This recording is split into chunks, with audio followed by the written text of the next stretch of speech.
La routine scolaire au lycée Saint-Honoré était prévisible, presque monotone. Je me souviens du bruit sourd des pas dans le couloir, des rires timides des filles qui chuchotaient entre elles, du grincement des chaises alors que les étudiants s'installaient pour un autre jour de cours. C'était un matin comme les autres et moi, Camille, j'étais assise à ma place habituelle, près de la fenêtre, regardant le vent secouer les arbres de la cour. Ce jour-là, le cours d'histoire était particulièrement ennuyeux. Monsieur Delacroix parlait de sa voix grave et lente de la Révolution française, et j'avais du mal à garder les yeux ouverts. C'est alors qu'un son hurlant traversa l'air. L'alarme de confinement. Ce son spécifique que nous savions tous identifier, mais que nous espérions ne jamais entendre en dehors des exercices d'entraînement. Un silence presque palpable envahit la pièce. Les visages de mes collègues reflétaient un mélange de surprise et de peur. Monsieur Delacroix s'arrêta aussitôt de parler, son expression devenant sérieuse. Il se dirigea vers la porte, la verrouilla d'un mouvement rapide, puis éteignit les lumières. Tout le monde sous les tables maintenant. Ordonna-t-il, la tension étant évidente dans sa voix. J'ai obéi, mon cœur battant vite. Je sentais la peur monter en moi, mais je me forçais à rester calme. J'ai regardé autour de moi et j'ai vu mes amis accroupis, essayant de faire le moins de bruit possible. Le son de l'alarme résonnait toujours dans les couloirs, rappelant constamment le danger imminent. J'ai essayé de contrôler ma respiration, mais mes yeux restaient fixés sur la porte. Chaque petit bruit semblait amplifié et j'espérais de toutes les fibres de mon être que rien ni personne ne s'immiscerait. À côté de moi, Sophie, ma meilleure amie, me tenait fermement la main. « À votre avis, que se passe-t-il » murmura-t-elle, la voix tremblante. « Je ne sais pas, murmurai-je en retour. Mais nous devons nous taire. » Dans le couloir, Monsieur Delacroix, après avoir verrouillé la porte de la salle des professeurs, regarda autour de lui avec inquiétude. Il remarqua que mademoiselle Arnaud, la professeure de français, était introuvable. Cela n'a fait qu'augmenter la tension. Où pourrait-elle être, pensa-t-il en essayant de rester calme. Les minutes s'écoulaient et l'ambiance dans la classe était suffocante. J'entendais la respiration lourde de certains de mes collègues et le bruit occasionnel de quelqu'un essayant de retenir un sanglot. Nous ne savions pas ce qui se passait là-bas et cette incertitude était terrifiante. Camille, appela doucement Monsieur Delacroix, brisant le silence tendu. « Est-ce que tu vas bien » J'ai hoché la tête, même si je n'étais pas sûr que ce soit vrai. « Oui, je vais bien, et toi » Il eut un faible sourire. « J'essaie de rester calme. Nous devons avoir confiance que tout ira bien. » Le temps semblait s'étendre indéfiniment. Chaque seconde était une éternité et l'attente était insupportable. Je sentais mon corps tendu, prêt à réagir à tout signe de danger. À chaque nouveau bruit, mon cœur faisait un bond et je me forçais à prendre de profondes respirations, me rappelant que je devais être fort. Pendant ce temps, Monsieur Delacroix était constamment en mouvement, vérifiant la porte, regardant par la fenêtre, essayant d'assurer la sécurité de tout le monde. C'était l'un des professeurs les plus respectés de l'école, toujours calme et rationnel, mais même lui semblait secoué par la situation. « Où est mademoiselle Arnaud » marmonna-t-il pour lui-même, l'inquiétude évidente sur son visage. « Peut-être qu'elle s'est cachée dans une autre pièce, suggérai-je, essayant d'être utile. Ou cela pourrait aider d'autres étudiants. » Il hocha la tête, mais l'inquiétude ne disparut pas de ses yeux. « Je l'espère, Camille. Je l'espère. » Le temps passait et rien ne semblait changer. L'alarme sonnait toujours, un rappel constant que quelque chose n'allait terriblement pas. Je me demandais ce qui se passait là-bas. Était-ce un envahisseur? Une catastrophe naturelle? Les possibilités étaient infinies et toutes effrayantes. « Camille » murmura encore Sophie, attirant mon attention. « Et si nous ne sommes pas en sécurité ici ?» J'ai essayé de garder ma voix ferme. « Nous sommes ensemble, Sophie. C'est le plus important. Et Monsieur Delacroix est là pour nous protéger. » Elle hocha la tête, mais je pouvais voir la peur dans ses yeux. Nous avions tout peur, mais nous ne pouvions pas nous laisser submerger.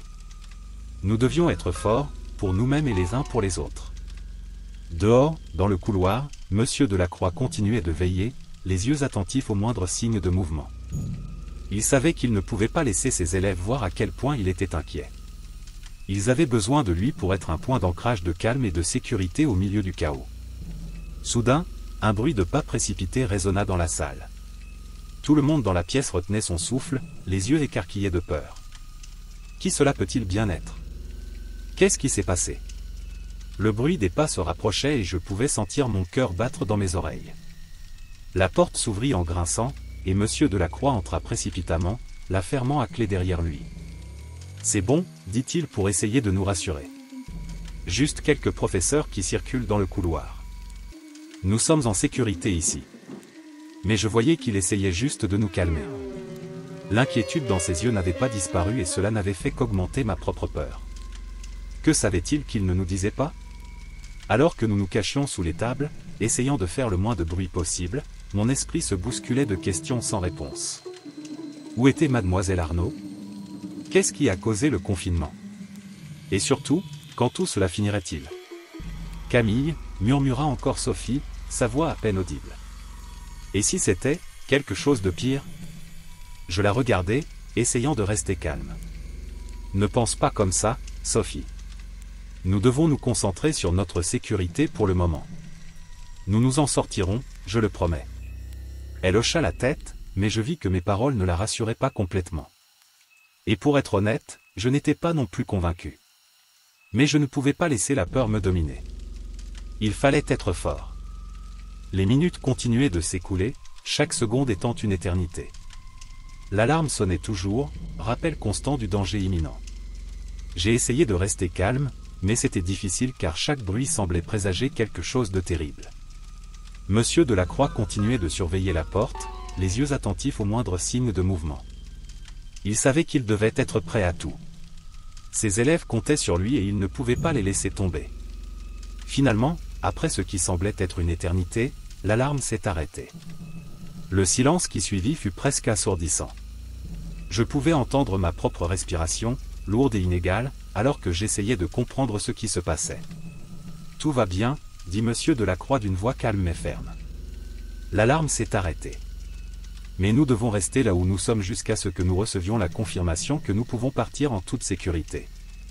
J'acquiesçai, ressentant un soulagement mêlé d'appréhension. L'alarme s'est peut-être arrêtée, mais nous ne savions toujours pas ce qui se passait. Nous avions besoin de réponses, et nous en avions besoin maintenant. Pendant que nous attendions, Monsieur Delacroix s'est approché de moi. « Camille, ça va ?» demanda-t-il à voix basse pour ne pas déranger les autres étudiants. « Oui, répondis-je, essayant d'avoir l'air confiant. « Je vais bien et toi ?» Il eut un faible sourire. « Je vais bien, je suis juste inquiet. Mais nous devons rester calmes. Tout ira bien. » Je voulais le croire, mais l'incertitude planait toujours dans l'air. Quoi qu'il arrive, ce n'était pas fini. Et nous devions être prêts à tout.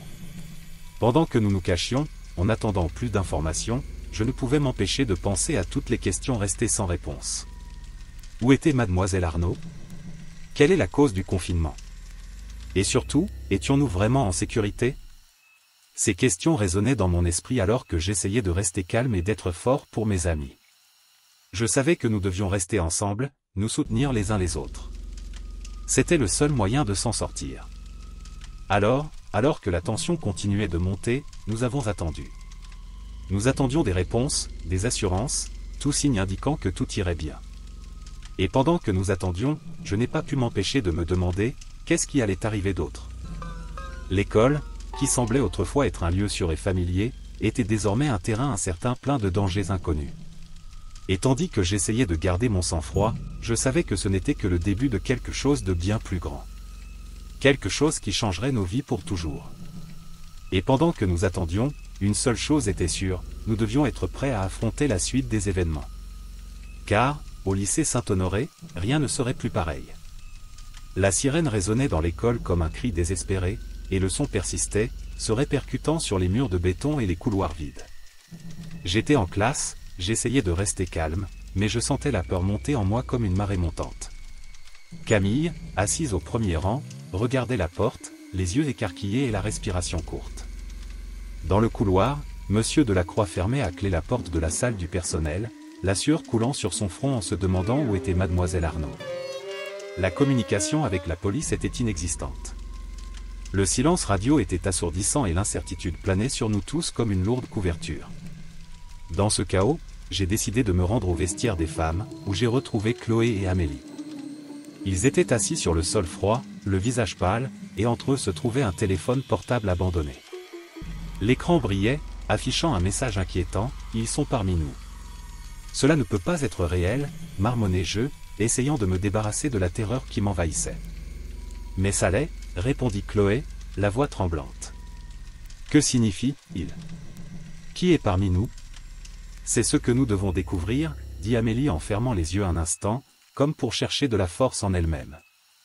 Pendant ce temps, au gymnase, Lucas et Pierre se trouvaient dans une situation tout aussi étrange.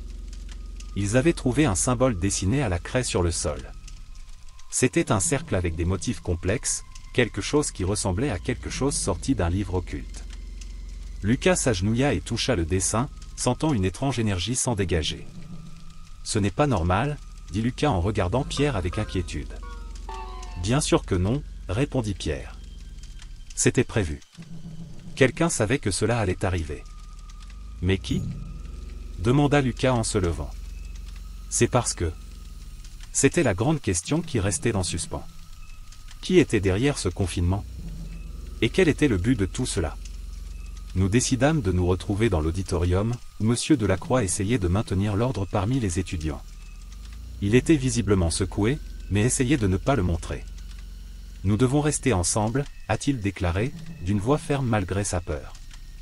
Et nous devons comprendre ce qui se passe. » Pendant qu'il parlait, je n'arrivais pas à me sortir de la tête le message sur mon téléphone portable et le symbole dans le gymnase.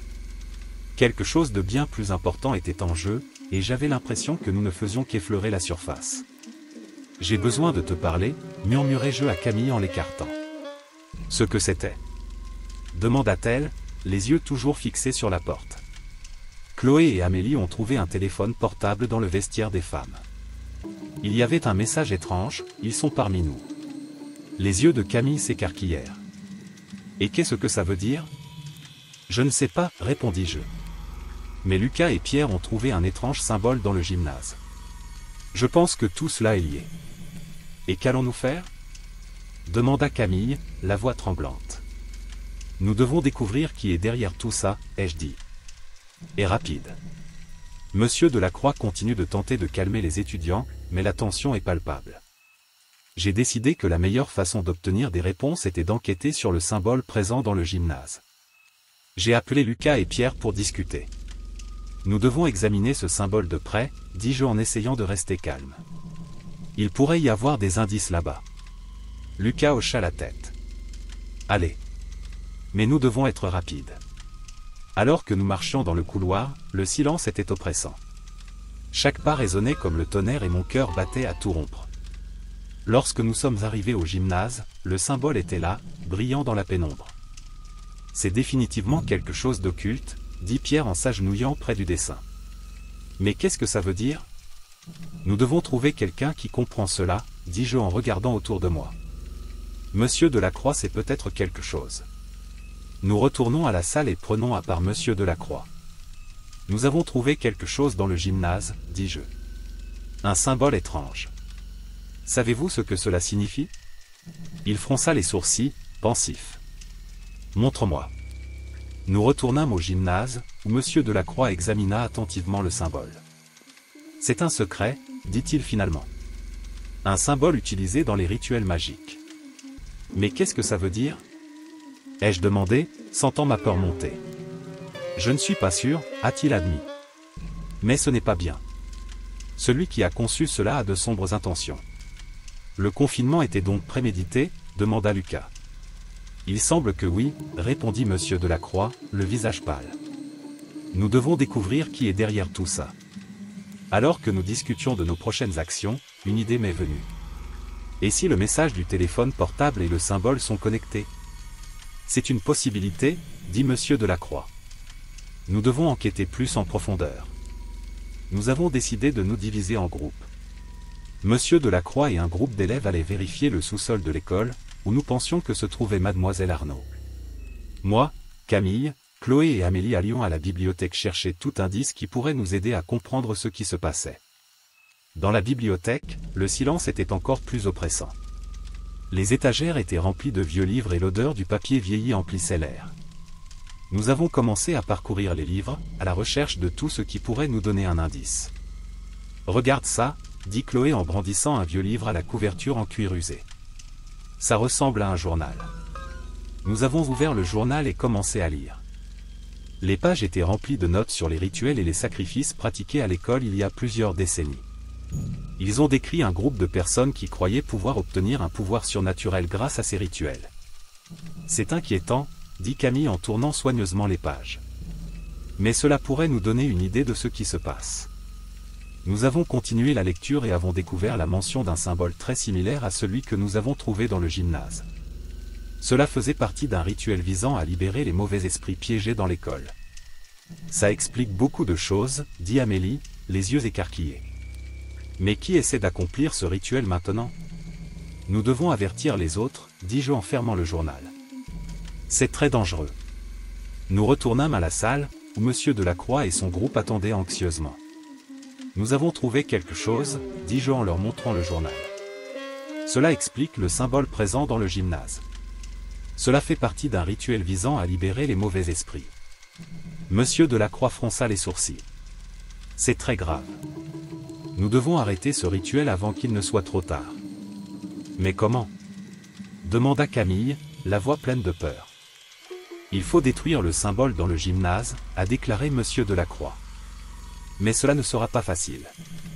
Celui qui est derrière cela ne nous laissera probablement pas faire cela sans combattre. Alors que faisons-nous? Ai-je demandé, sentant la panique monter. Il faut être rapide et prudent, dit Monsieur Delacroix. Divisez-vous en groupes et recherchez tous les indices qui pourraient nous aider. Et restez vigilants. Nous ne savons pas qui est impliqué dans tout cela. Alors que nous nous préparions à agir, j'ai entendu des pas lourds s'approcher du couloir. Les lumières ont commencé à clignoter violemment et la peur m'a saisi. Nous savions que nous avions affaire à quelque chose de bien plus grand que ce que nous imaginions. Ils sont là, murmurai-je, sentant un frisson parcourir ma colonne vertébrale. Nous devons être rapides. Avec le journal en main et la détermination dans les yeux, nous savions que nous avions une mission dangereuse qui nous attendait. Mais nous ne pouvions pas laisser la peur nous paralyser. Il fallait agir, et vite, avant que les mauvais esprits ne se libèrent et que le chaos ne s'empare du lycée Saint-Honoré. La tension à l'école était palpable. Le son de l'alarme de confinement résonnait dans les couloirs vides et silencieux, créant une atmosphère de peur et d'incertitude. Moi, Monsieur Delacroix, je savais que je devais agir rapidement. Mademoiselle Arnaud étant toujours portée disparue, l'inquiétude des étudiants se fait de plus en plus évidente. Après avoir verrouillé la porte de la salle des professeurs, j'ai décidé de rassembler un groupe d'élèves courageux pour enquêter sur le sous-sol de l'école. Il s'agissait d'un lieu ancien et peu fréquenté, mais nous pensions qu'il pouvait cacher des indices sur l'endroit où se trouvait notre collègue. Parmi les étudiants, Camille s'est démarquée par sa détermination. Elle était l'une des étudiantes les plus populaires et, malgré la peur que révélaient ses yeux, elle était déterminée à aider. Monsieur Delacroix, je vous accompagne. Il faut retrouver Mademoiselle Arnaud, dit-elle d'une voix ferme mais tremblante. Nous avons rejoint quelques autres élèves, dont Thomas, un garçon intelligent et curieux, et Léa, qui avait toujours un livre à la main et semblait tout savoir sur l'histoire de l'école. Nous avons descendu les escaliers vers le sous-sol, nos pas résonnant dans le silence oppressant. Lorsque nous atteignions le sous-sol, la porte grince en s'ouvrant, révélant un environnement sombre et poussiéreux. La faible lumière de nos lampes de poche éclairait partiellement l'espace, révélant de vieilles étagères et des boîtes empilées. Nous avons cherché des traces de Mademoiselle Arnaud, mais nous avons trouvé quelque chose d'encore plus inquiétant. Sur l'un des murs se trouvait une série de photos de vieille école. Les visages des étudiants sur les photos étaient barrés de peinture rouge, sauf un. L'homme resté intact avait un regard menaçant et semblait nous observer directement. « Qui est cet homme » a demandé Camille, la voix tremblante. « Il ne semble pas être un enseignant ou un étudiant récent. » Léa s'approcha des photos, ses yeux analysant chaque détail. « J'ai déjà vu ce visage. Il apparaît dans certains vieux registres scolaires. Je pense qu'il était concierge ou quelque chose du genre, mais il y a de nombreuses années. » Pendant que Léa parlait, j'ai continué à explorer le sous-sol. C'est alors que j'ai trouvé ce qui ressemblait à un vieux journal, caché parmi des livres poussiéreux. « Camille, regarde ça » ai-je appelé en lui tendant le journal. Il y a peut-être quelque chose ici qui nous aide à comprendre ce qui se passe. Ils étaient assis sur le sol froid, le visage pâle, et entre eux se trouvait un téléphone portable abandonné. L'écran brillait, affichant un message inquiétant, ils sont parmi nous. Cela ne peut pas être réel, marmonnai-je, essayant de me débarrasser de la terreur qui m'envahissait. Mais ça l'est, répondit Chloé, la voix tremblante. Que signifie « il » ? Qui est parmi nous ? C'est ce que nous devons découvrir, dit Amélie en fermant les yeux un instant, comme pour chercher de la force en elle-même. Pendant ce temps, au gymnase, Lucas et Pierre se trouvaient dans une situation tout aussi étrange. Ils avaient trouvé un symbole dessiné à la craie sur le sol. C'était un cercle avec des motifs complexes, quelque chose qui ressemblait à quelque chose sorti d'un livre occulte. Lucas s'agenouilla et toucha le dessin, sentant une étrange énergie s'en dégager. « Ce n'est pas normal, » dit Lucas en regardant Pierre avec inquiétude. « Bien sûr que non, » répondit Pierre. « C'était prévu. Quelqu'un savait que cela allait arriver. »« Mais qui ?» demanda Lucas en se levant. « C'est parce que... » C'était la grande question qui restait en suspens. Qui était derrière ce confinement? Et quel était le but de tout cela? Nous décidâmes de nous retrouver dans l'auditorium, où M. Delacroix essayait de maintenir l'ordre parmi les étudiants. Il était visiblement secoué, mais essayait de ne pas le montrer. « Nous devons rester ensemble », a-t-il déclaré, d'une voix ferme malgré sa peur. « Et nous devons comprendre ce qui se passe. » Pendant qu'il parlait, je n'arrivais pas à me sortir de la tête le message sur mon téléphone portable et le symbole dans le gymnase. Quelque chose de bien plus important était en jeu, et j'avais l'impression que nous ne faisions qu'effleurer la surface. « J'ai besoin de te parler », murmurai-je à Camille en l'écartant. « Ce que c'était ?» demanda-t-elle, les yeux toujours fixés sur la porte. Chloé et Amélie ont trouvé un téléphone portable dans le vestiaire des femmes. Il y avait un message étrange, ils sont parmi nous. Les yeux de Camille s'écarquillèrent. « Et qu'est-ce que ça veut dire ?»« Je ne sais pas, répondis-je. Mais Lucas et Pierre ont trouvé un étrange symbole dans le gymnase. Je pense que tout cela est lié. »« Et qu'allons-nous faire ?» demanda Camille, la voix tremblante. « Nous devons découvrir qui est derrière tout ça, ai-je dit. Et rapide. » Monsieur Delacroix continue de tenter de calmer les étudiants, mais la tension est palpable. J'ai décidé que la meilleure façon d'obtenir des réponses était d'enquêter sur le symbole présent dans le gymnase. J'ai appelé Lucas et Pierre pour discuter. Nous devons examiner ce symbole de près, dis-je en essayant de rester calme. Il pourrait y avoir des indices là-bas. Lucas hocha la tête. Allez. Mais nous devons être rapides. Alors que nous marchions dans le couloir, le silence était oppressant. Chaque pas résonnait comme le tonnerre et mon cœur battait à tout rompre. Lorsque nous sommes arrivés au gymnase, le symbole était là, brillant dans la pénombre. C'est définitivement quelque chose d'occulte, dit Pierre en s'agenouillant près du dessin. Mais qu'est-ce que ça veut dire? Nous devons trouver quelqu'un qui comprend cela, dis-je en regardant autour de moi. Monsieur Delacroix sait peut-être quelque chose. Nous retournons à la salle et prenons à part Monsieur Delacroix. Nous avons trouvé quelque chose dans le gymnase, dis-je. Un symbole étrange. Savez-vous ce que cela signifie? Il fronça les sourcils, pensif. Montre-moi. Nous retournâmes au gymnase, où Monsieur Delacroix examina attentivement le symbole. C'est un secret, dit-il finalement. Un symbole utilisé dans les rituels magiques. Mais qu'est-ce que ça veut dire? Ai-je demandé, sentant ma peur monter. Je ne suis pas sûr, a-t-il admis. Mais ce n'est pas bien. Celui qui a conçu cela a de sombres intentions. Le confinement était donc prémédité, demanda Lucas. Il semble que oui, répondit Monsieur Delacroix, le visage pâle. Nous devons découvrir qui est derrière tout ça. Alors que nous discutions de nos prochaines actions, une idée m'est venue. Et si le message du téléphone portable et le symbole sont connectés? C'est une possibilité, dit Monsieur Delacroix. Nous devons enquêter plus en profondeur. Nous avons décidé de nous diviser en groupes. Monsieur Delacroix et un groupe d'élèves allaient vérifier le sous-sol de l'école, où nous pensions que se trouvait Mademoiselle Arnaud. Moi, Camille, Chloé et Amélie allions à la bibliothèque chercher tout indice qui pourrait nous aider à comprendre ce qui se passait. Dans la bibliothèque, le silence était encore plus oppressant. Les étagères étaient remplies de vieux livres et l'odeur du papier vieilli emplissait l'air. Nous avons commencé à parcourir les livres, à la recherche de tout ce qui pourrait nous donner un indice. « Regarde ça », dit Chloé en brandissant un vieux livre à la couverture en cuir usé. Ça ressemble à un journal. Nous avons ouvert le journal et commencé à lire. Les pages étaient remplies de notes sur les rituels et les sacrifices pratiqués à l'école il y a plusieurs décennies. Ils ont décrit un groupe de personnes qui croyaient pouvoir obtenir un pouvoir surnaturel grâce à ces rituels. C'est inquiétant, dit Camille en tournant soigneusement les pages. Mais cela pourrait nous donner une idée de ce qui se passe. Nous avons continué la lecture et avons découvert la mention d'un symbole très similaire à celui que nous avons trouvé dans le gymnase. Cela faisait partie d'un rituel visant à libérer les mauvais esprits piégés dans l'école.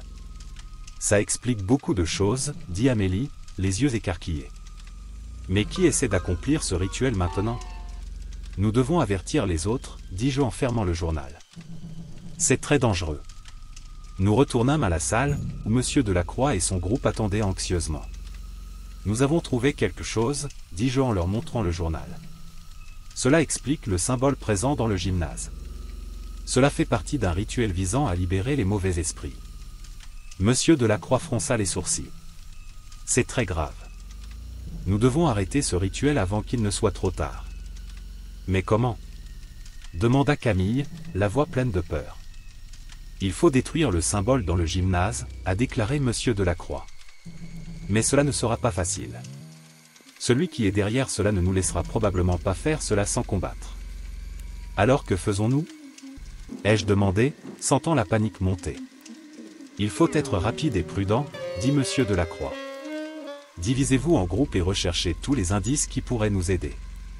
Et restez vigilants. Nous ne savons pas qui est impliqué dans tout cela. Alors que nous nous préparions à agir, j'ai entendu des pas lourds s'approcher du couloir. Les lumières ont commencé à clignoter violemment et la peur m'a saisi. Nous savions que nous avions affaire à quelque chose de bien plus grand que ce que nous imaginions. Ils sont là, murmurai-je, sentant un frisson parcourir ma colonne vertébrale. Nous devons être rapides. Avec le journal en main et la détermination dans les yeux, nous savions que nous avions une mission dangereuse qui nous attendait. Mais nous ne pouvions pas laisser la peur nous paralyser. Il fallait agir, et vite, avant que les mauvais esprits ne se libèrent et que le chaos ne s'empare du lycée Saint-Honoré. La tension à l'école était palpable. Le son de l'alarme de confinement résonnait dans les couloirs vides et silencieux, créant une atmosphère de peur et d'incertitude. Moi, Monsieur Delacroix, je savais que je devais agir rapidement. Mademoiselle Arnaud étant toujours portée disparue, l'inquiétude des étudiants se fait de plus en plus évidente. Après avoir verrouillé la porte de la salle des professeurs, j'ai décidé de rassembler un groupe d'élèves courageux pour enquêter sur le sous-sol de l'école. Il s'agissait d'un lieu ancien et peu fréquenté, mais nous pensions qu'il pouvait cacher des indices sur l'endroit où se trouvait notre collègue. Parmi les étudiants, Camille s'est démarquée par sa détermination. Elle était l'une des étudiantes les plus populaires et, malgré la peur que révélaient ses yeux, elle était déterminée à aider. Monsieur Delacroix, je vous accompagne. Il faut retrouver Mademoiselle Arnaud, dit-elle d'une voix ferme mais tremblante. Nous avons rejoint quelques autres élèves, dont Thomas, un garçon intelligent et curieux, et Léa, qui avait toujours un livre à la main et semblait tout savoir sur l'histoire de l'école. Nous avons descendu les escaliers vers le sous-sol, nos pas résonnant dans le silence oppressant. Lorsque nous atteignons le sous-sol, la porte grince en s'ouvrant, révélant un environnement sombre et poussiéreux. La faible lumière de nos lampes de poche éclairait partiellement l'espace, révélant de vieilles étagères et des boîtes empilées. Nous avons cherché des traces de Mademoiselle Arnaud, mais nous avons trouvé quelque chose d'encore plus inquiétant. Sur l'un des murs se trouvait une série de photos de vieille école. Les visages des étudiants sur les photos étaient barrés de peinture rouge, sauf un. L'homme resté intact avait un regard menaçant et semblait nous observer directement. « Qui est cet homme » a demandé Camille, la voix tremblante. « Il ne semble pas être un enseignant ou un étudiant récent. » Léa s'approcha des photos, ses yeux analysant chaque détail. « J'ai déjà vu ce visage. Il apparaît dans certains vieux registres scolaires. Je pense qu'il était concierge ou quelque chose du genre, mais il y a de nombreuses années. » Pendant que Léa parlait, j'ai continué à explorer le sous-sol. C'est alors que j'ai trouvé ce qui ressemblait à un vieux journal, caché parmi des livres poussiéreux. « Camille, regarde ça » ai-je appelé en lui tendant le journal. « Il y a peut-être quelque chose ici qui nous aide à comprendre ce qui se passe. » Camille ouvrit le journal avec précaution, ses mains tremblant légèrement. Les pages étaient jaunies avec le temps et l'écriture manuscrite était difficile à lire. Il parle de rituels et de sacrifices accomplis à l'école il y a des décennies, dit-elle, la voix pleine d'incrédulité. C'est effrayant. Quelqu'un essaie-t-il de relancer ces pratiques? Alors que Camille lisait le journal, j'ai entendu un bruit venant d'un coin sombre du sous-sol. Cela ressemblait à un murmure presque inaudible. « Avez-vous entendu cela ?» ai-je demandé, essayant d'identifier la source du son. Les étudiants restèrent silencieux, tendus, alors que le son se répétait. « Oui, j'ai entendu, » dit Thomas, les yeux écarquillés de peur. « On dirait que ça vient de ce coin-là. » Nous nous approchons prudemment, nos lampes de poche révélant une porte ancienne partiellement cachée par une étagère. « Il y a quelque chose ici, » dit Léa en écartant l'étagère. La porte s'ouvrit en grinçant, révélant un petit compartiment sombre. À l'intérieur, nous avons trouvé d'autres photos et documents anciens, tous liés à l'école. Certaines photos montraient d'étranges cérémonies, avec des personnes vêtues de tenues de cérémonie. « C'est très étrange, » dit Camille en feuilletant les documents. Il semblerait que cet homme était impliqué dans quelque chose de très sombre. Alors que nous examinions les documents, nous avons entendu des bruits de pas venant du couloir au-dessus de nous. « Quelqu'un arrive » murmura Léa, les yeux écarquillés de peur. Nous avons éteint les lampes de poche et sommes restés silencieux, attendant que les pas passent. Les pas s'arrêtèrent devant la porte du sous-sol. « Qui est là ?» résonna une voix masculine, remplissant l'espace d'une autorité qui me fit frissonner. C'était la voix du réalisateur, Monsieur Lemoine. Il descendit lentement les marches, la lumière de sa lampe de poche illuminant nos visages. « Monsieur Delacroix, que faites-vous ici ?» demanda-t-il d'une voix sévère. « Vous devriez être dans vos chambres, en attendant les instructions. »« Nous recherchons mademoiselle Arnaud, » répondis-je en essayant de rester calme. « Elle a disparu et nous pensons qu'elle pourrait être ici. » Monsieur Lemoine nous regardait, ses yeux évaluant la situation. « Retournez immédiatement dans vos chambres. »« Je m'en occupe. » À contre-séhur, nous sommes remontés, laissant derrière nous le sous-sol et ses sombres révélations. Camille tenait fermement le journal, déterminée à en savoir plus sur les rituels évoqués.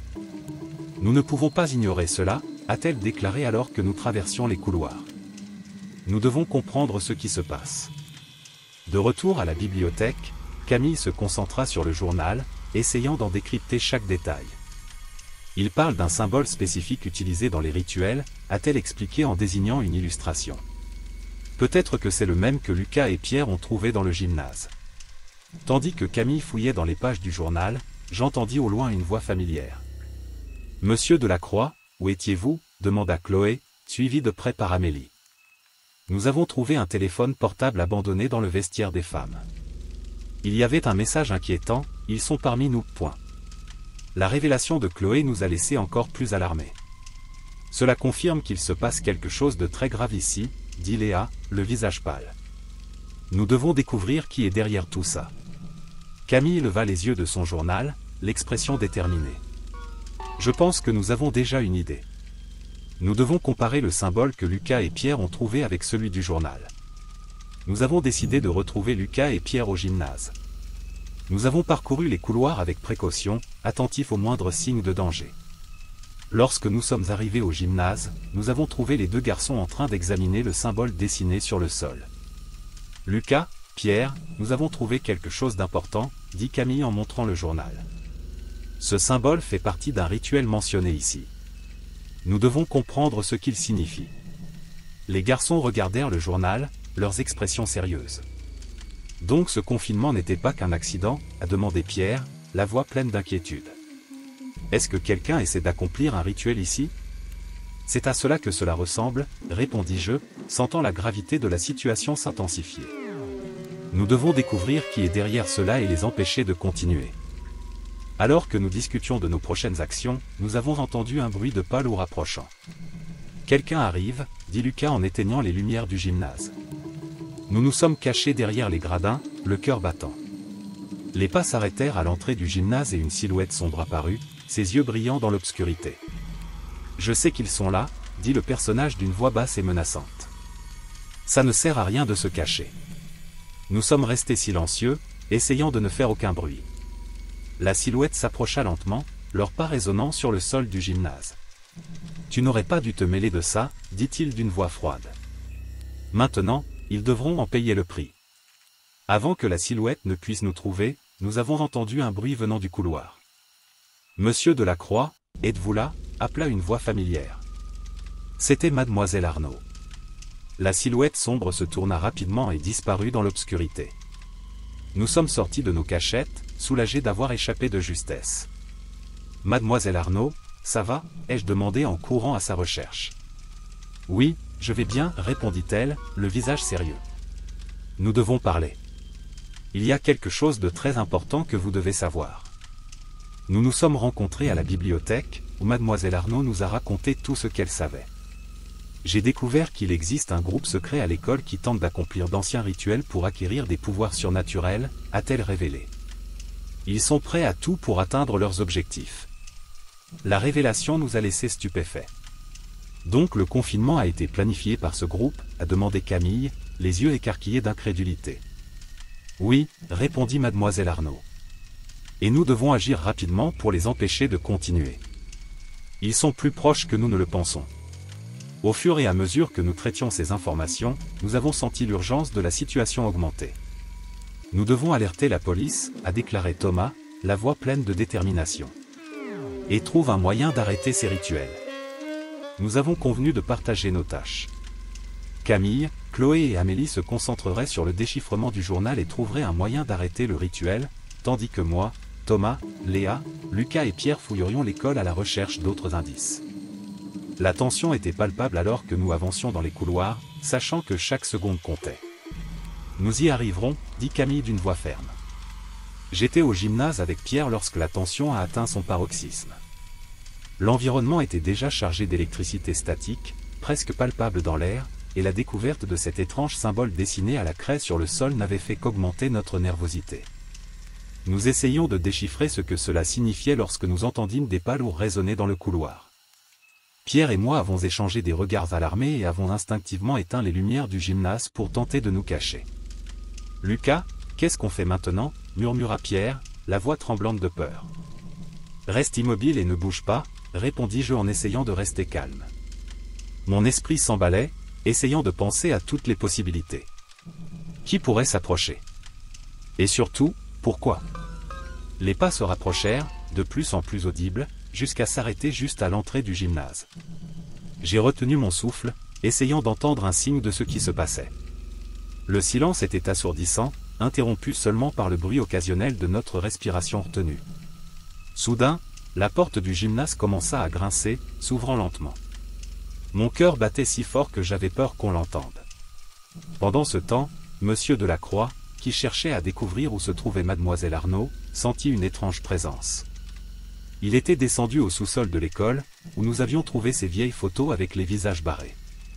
Il parcourait les dossiers, essayant de trouver un indice, lorsqu'il réalisa qu'il était suivi. Une sensation de froid lui parcourant le dos, il se retourna rapidement pour se retrouver nez à nez avec un ancien élève de l'école, Marc. « Marc ? Mais, tu n'étais pas mort ?» Monsieur Delacroix balbutia, incrédule. Marc, avec un regard froid et distant, se contenta de sourire. « Beaucoup de choses que vous pensez savoir, Delacroix, ne sont que la pointe de l'iceberg. » Le professeur d'histoire sentit la gravité de la situation s'accroître. « Que se passe-t-il ici? Où est mademoiselle Arnaud ?» Marc fit un pas en avant, gardant toujours ce sourire inquiétant. « Elle est en lieu sûr, pour l'instant. Mais il y a des choses que tu dois savoir, Delacroix. Des choses qui ont été gardées secrètes pendant trop longtemps. » Dans la bibliothèque, Camille, Chloé et Amélie se sont plongées dans le vieux journal intime qu'elles ont trouvé. Chaque page qu'ils tournaient semblait révéler une pièce du puzzle qu'était le lycée Saint-Honoré. Le journal parlait de rituels et de sacrifices, décrivant en détail ce qui semblait être un culte secret en activité au sein de l'école il y a des décennies. « Regardez ça » dit Camille en désignant une page spécifique. Ce symbole ici est le même que celui que Lucas et Pierre ont trouvé dans le gymnase. Chloé fronça les sourcils en lisant.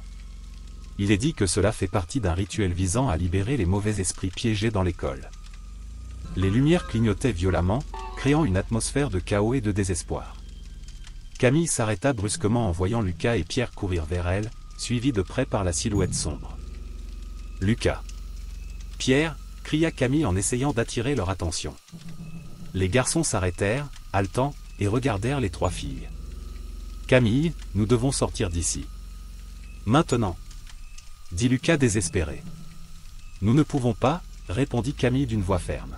« Nous devons détruire le symbole dans le gymnase et arrêter le rituel. C'est le seul moyen d'arrêter cela. » La silhouette sombre approchait rapidement et Camille savait qu'il n'avait pas beaucoup de temps. « Allons tous au gymnase. Nous devons être rapides. » Le groupe courut vers le gymnase, la silhouette sombre les suivant de près. Lorsqu'ils arrivèrent, Camille regarda le symbole dessiné au sol à la craie. « Nous devons l'éteindre. Vite !» Tout le monde s'agenouilla, frottant le sol avec ses mains, essayant d'effacer le symbole avant que la silhouette sombre ne les atteigne. Les lumières clignotaient violemment et Camille sentait la présence de la silhouette se rapprocher de plus en plus. « Monsieur Delacroix, dépêchez-vous !» cria Marc en regardant le professeur avec urgence. « Nous devons aider les élèves du gymnase. Ils sont en danger. » Je ne pouvais plus hésiter. « Allez, Marc. Il faut les sauver. » En courant dans les couloirs sombres, j'entendais le bruit des voix et le bruit des pas occupés. Nous sommes arrivés au gymnase et avons vu le groupe d'étudiants essayer d'effacer le symbole au sol. La silhouette sombre était sur le point de les atteindre. « Restez loin d'eux !» j'ai crié, essayant de distraire la silhouette. Elle se tourna vers moi, ses yeux brillant d'une intensité malveillante. « Monsieur Delacroix, vous ne pouvez pas empêcher l'inévitable. » Marc a profité de la distraction et a couru pour aider les élèves. « N'arrêtez pas. Continuez à frotter. » La silhouette sombre s'avança vers moi et je savais que je devais agir rapidement. « Je ne te laisserai blesser personne d'autre. » Elle sourit, un sourire froid et cruel. « Tu crois vraiment que tu peux m'arrêter ?» Avant qu'elle puisse répondre, Camille a crié. « Nous l'avons fait. » Le symbole est éteint. Une vague d'énergie parcourut le gymnase et la silhouette sombre poussa un cri assourdissant. « Ce n'est pas fini. Tu ne peux pas m'échapper. » La silhouette commença à se dissiper, comme de la fumée dans le vent, et le gymnase devint silencieux. Les étudiants étaient épuisés mais soulagés. Je me suis approché de Camille et des autres, essayant de comprendre tout ce qui s'était passé. « Vous avez été très courageux, » dit-il, la voix pleine d'émotion. « Mais nous devons encore comprendre ce qui se passe ici. » Marc hocha la tête, toujours haletant. « Monsieur Delacroix, il faut retrouver Monsieur Lemoine. Il est responsable de tout ça. » Je savais que Marc avait raison. « Allez, on ne peut pas perdre de temps. » Alors que nous nous dirigions vers le bureau du directeur, mes mains tremblaient légèrement. Les révélations de Marc avaient transformé ma vision du lycée Saint-Honoré, et je savais qu'affronter Monsieur Lemoine ne serait pas facile. Quand nous sommes arrivés au bureau, la porte était entr'ouverte. J'ai poussé prudemment et suis entré, suivi par les étudiants. Monsieur Lemoine était assis sur sa chaise, ses yeux froids et calculateurs nous observaient. « Alors, tu as compris, dit-il, sa voix calme et recueillie. Mais vous n'êtes que des enfants.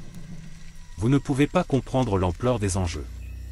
Tu es responsable de tout ça, accusai-je, la colère bouillonnant en moi.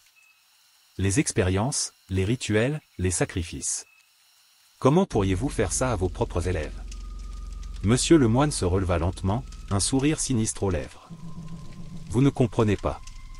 Tout ce que j'ai fait était pour acquérir du pouvoir. Un pouvoir au-delà de l'entendement humain. Et vous n'êtes que des pions dans mon jeu. » Camille fit un pas en avant, les yeux brillants de détermination. « Nous ne vous laisserons pas continuer.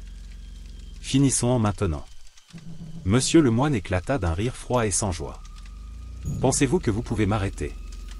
Je suis plus puissant que vous ne le pensez. » Avant qu'il ait pu réagir, la porte du bureau s'est ouverte, révélant Mademoiselle Arnaud, que nous pensions tous disparue. Elle était accompagnée de policiers et son regard était ferme et déterminé. « Monsieur Lemoine, vous êtes en état d'arrestation, » déclara-t-elle d'une voix ferme. « Je suis un enquêteur infiltré et je rassemble des preuves contre vous et votre groupe depuis des années. » La pièce devint silencieuse tandis que Monsieur Lemoine tentait de comprendre la situation. Il a tenté de résister, mais la police l'a rapidement menotté. J'étais haletant, mon cœur battait à tout rompre tandis que je conduisais le groupe d'étudiants dans le couloir en direction du gymnase. La tension était palpable et nous savions tous que nous n'avions pas beaucoup de temps.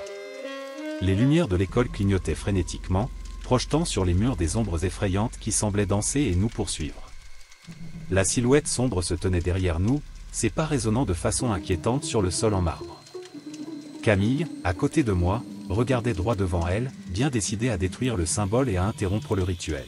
« Allez les gars! On ne peut pas s'arrêter maintenant !» s'exclama-t-elle, sa voix ferme malgré sa peur évidente. Je me suis forcé à courir plus vite, luttant contre la panique qui menaçait de me paralyser. À chaque pas, mon esprit rappelait les événements des dernières heures, l'alarme du confinement, la découverte du journal, les révélations inquiétantes sur le groupe secret des professeurs. Tout cela nous a conduits à ce moment crucial. Nous atteignîmes les portes du gymnase et Camille les poussa fort, les faisant claquer contre les murs. La salle de sport était presque complètement sombre, la seule lumière provenant des hautes fenêtres, où la lune projetait ses pâles rayons sur le parquet. Au centre, le symbole dessiné à la craie semblait vibrer d'une énergie inquiétante. Soudain, nous avons entendu un son guttural, un grognement qui s'est répercuté dans l'espace vide. La silhouette sombre était là, ses yeux brillants d'un mal qui me glaçait les os. « Vite, efface le symbole !» cria Camille en désignant le dessin au sol. Nous nous sommes dispersés à la recherche de quelque chose qui pourrait être utilisé pour effacer la craie. J'ai trouvé un seau d'eau près du mur et j'ai couru vers le centre. J'ai versé de l'eau sur le symbole, espérant que cela suffirait à arrêter le rituel. Mais la silhouette obscure n'allait pas nous laisser faire cela sans combattre. Elle s'avança vers nous, ses mouvements rapides et précis. Avant de pouvoir réagir, j'ai senti un coup sur mon épaule qui m'a fait tomber au sol. La douleur était brûlante, mais je savais que je ne pouvais pas abandonner maintenant. Camille ramassa un morceau de bois et tenta d'attaquer le personnage, mais fut renversé d'un mouvement brusque. La situation semblait désespérée, mais ensuite nous avons entendu la voix de Monsieur Delacroix résonner dans le gymnase. « Laissez les étudiants tranquilles !» a-t-il crié en entrant dans le gymnase avec le directeur de l'école, Monsieur Lemoine, à ses côtés. Le moine avait un sourire cruel sur le visage, ses yeux brillaient d'une folie que je n'avais jamais vue auparavant. « Ah, Delacroix, toujours aussi héroïque, ricana-t-il. Mais tu es en retard. Le rituel a déjà commencé et personne ne peut l'arrêter maintenant. Tu ne vas pas t'en sortir comme ça, le moine, répondit Delacroix, la voix pleine de détermination. Nous savons ce que vous avez fait, les expériences macabres, tout. Cela s'arrête là. Avant que le moine ait pu répondre, Mademoiselle Arnaud se présenta à la porte du gymnase. Elle avait l'air différente, avec une aura d'autorité que je n'avais jamais remarquée auparavant. Plus de jeu, le moine. Je suis un enquêteur infiltré et je suis là pour démanteler votre groupe secret. Vous avez fini. La révélation de Mademoiselle Arnaud est comme une lueur d'espoir dans le chaos. Elle s'est approchée de nous, aidant Camille à se relever. Vous avez été courageux, mais maintenant c'est à notre tour d'agir, dit-elle avec un sourire encourageant. Avec l'aide de Mademoiselle Arnaud et de Monsieur Delacroix, nous avons réussi à repousser cette ombre. Ils ont utilisé une amulette que portait Mademoiselle Arnaud pour affaiblir l'entité, nous permettant, à nous les étudiants, de finir d'effacer le symbole au sol. La silhouette sombre poussa un cri horrifiant avant de disparaître complètement, ne laissant derrière elle qu'un silence troublant. Le moine, voyant que son plan avait échoué, tenta de s'enfuir, mais fut rapidement stoppé par Mademoiselle Arnaud. « Tu n'iras nulle part » a-t-elle déclaré en lui mettant les menottes. « La police est en route et vous paierez pour vos crimes. » Presque immédiatement, nous avons entendu des sirènes au loin et, peu après, la police a envahi l'école. Ils ont arrêté le moine et tous les autres responsables, libérant les esprits piégés et mettant fin au cauchemar qui s'était déroulé à l'intérieur du lycée Saint-Honoré. Assis sur le sol du gymnase, épuisé et meurtri, j'ai regardé Camille. Elle aussi était épuisée, mais il y avait une lueur de triomphe dans ses yeux. « Nous l'avons fait » dit-elle avec un sourire fatigué. « Oui, nous l'avons fait » répondis-je, sentant une vague de soulagement m'envahir. « Merci à toi. » Elle secoua la tête en me prenant la main. « Merci à nous tous. » C'était un effort commun. Tandis que la police faisait son travail et commençait à emmener les responsables, j'ai senti un poids s'enlever de mes épaules. Nous savions que l'école ne serait plus jamais la même, mais au moins elle était désormais libérée des forces maléfiques qui la hantaient. Monsieur Delacroix et Mademoiselle Arnaud se sont approchés de nous. « Vous avez été incroyables, les gars » a déclaré Delacroix avec un sourire fier. « Je suis tellement fier de vous tous. Et maintenant, nous pouvons enfin révéler la vérité sur ce qui s'est passé ici » a ajouté Mademoiselle Arnaud. « Et assurez-vous que rien de tel ne se reproduise. » En entendant ces mots, j'ai réalisé que malgré la terreur à laquelle nous étions confrontés, nous en ressortions plus forts. Et surtout, nous avons appris que le courage et le travail d'équipe peuvent surmonter même les plus grands défis. Dans les jours suivants, l'école a été temporairement fermée pour enquête et réparation. Les élèves ont reçu une prise en charge psychologique pour faire face au traumatisme, et l'histoire du lycée Saint-Honoré est devenue un sujet célèbre dans l'actualité. Mes camarades de classe et moi sommes devenus encore plus proches après cette expérience. Nous avons créé un groupe de soutien pour nous aider mutuellement à traiter tout ce que nous avions vécu. Camille, toujours leader, organisait des réunions régulières où nous pouvions parler ouvertement et partager nos ressentis. Un après-midi, alors que nous étions réunis chez Camille, Monsieur Delacroix et Mademoiselle Arnaud sont venus nous rendre visite. Ils ont voulu nous faire le point sur l'enquête et nous remercier encore pour notre courage. Vous avez contribué à révéler ce qui se passait, a déclaré Mademoiselle Arnaud avec un sourire chaleureux. Sans vous, qui sait combien de personnes supplémentaires auraient été victimes de ce groupe. Nous travaillons pour garantir que toutes les personnes impliquées soient traduites en justice, a ajouté Delacroix. Et aussi de mettre en œuvre des mesures pour garantir que l'école soit un lieu sûr pour tous à l'avenir. Camille hocha la tête, l'air sérieux. Il est important que nous en tirions des leçons et que nous fassions tout ce qui est en notre pouvoir pour protéger les étudiants. Je suis d'accord, dis-je, ressentant un nouveau sentiment d'utilité. Nous devons nous assurer qu'une telle chose ne se reproduise plus jamais. Au fil du temps, les blessures ont commencé à guérir, même si les cicatrices restaient un rappel constant de ce à quoi nous étions confrontés. L'école a rouvert ses portes avec de nouvelles mesures de sécurité et un nouveau directeur, quelqu'un qui a promis transparence et dévouement au bien-être des élèves. Une nuit, alors que je marchais dans le couloir de l'école, désormais éclairé par des lumières vives et sans ombre menaçante, j'ai trouvé Camille debout devant le tableau d'affichage. Elle regardait une vieille photo d'école, celle que nous avions trouvée dans le sous-sol lors de notre enquête. « Vous pensez au passé » ai-je demandé en m'approchant d'elle. Elle sourit, mais il y avait de la tristesse dans ses yeux. Oui, mais aussi dans le futur. Cette école a une sombre histoire, mais je pense que nous pouvons la transformer en quelque chose de positif. Bien sûr, acquiesçai-je en posant une main sur son épaule. Nous avons déjà commencé à le faire. En nous éloignant de la fresque murale, j'ai ressenti un sentiment d'espoir. Nous savions que le chemin à parcourir ne serait pas facile, mais nous étions prêts à y faire face ensemble. Et surtout, nous étions déterminés à faire du lycée Saint-Honoré un lieu d'apprentissage et de croissance, libéré des ombres du passé. Les mois passèrent et, petit à petit, l'école commença à reprendre sa routine normale. Les cours ont repris, les couloirs se sont à nouveau remplis de rires et de conversations et les activités parascolaires ont repris. Mais même avec le retour à la normale, nous n'oublions jamais ce qui s'est passé. Monsieur Delacroix et Mademoiselle Arnaud ont continué à être des personnages importants dans nos vies. Ils ont organisé des conférences et des ateliers pour sensibiliser les étudiants à l'importance de la sécurité et de la surveillance. De plus, ils ont créé un club d'enquête scolaire où les étudiants peuvent en apprendre davantage sur la façon d'identifier et de combattre les activités suspectes. Camille et moi sommes devenus membres actifs du club, partageant nos expériences et aidant à former de nouveaux étudiants. Nous estimions qu'il était de notre responsabilité de veiller à ce que les générations futures soient prêtes à affronter n'importe quelle situation.